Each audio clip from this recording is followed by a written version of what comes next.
Flipkart থেকে খুব একটা বেশি জিনিস আমরা কিনি না।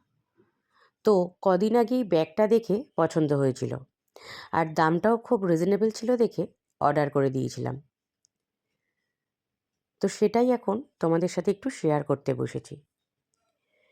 প্রথমত বলি, ব্যাগটা যেরকম ফটোতে ছিল ব্যাগটা কিন্তু সেরকম আসেনি।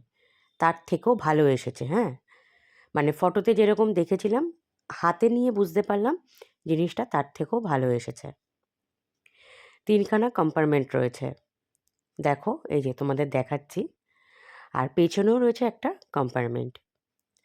আর সামনের দিকেও ব্যাগের এই ডিজাইনটার দুপাশে দুটো কম্পার্টমেন্ট রয়েছে। তো আমার মনে হলো ব্যাগটা দাম অনুযায়ী অনেক ভালো এসেছে।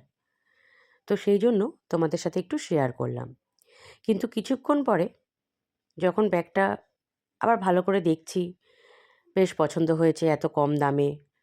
তো সেই কারণের জন্য ব্যাগটা নিয়ে আবার দেখতে বসেছি।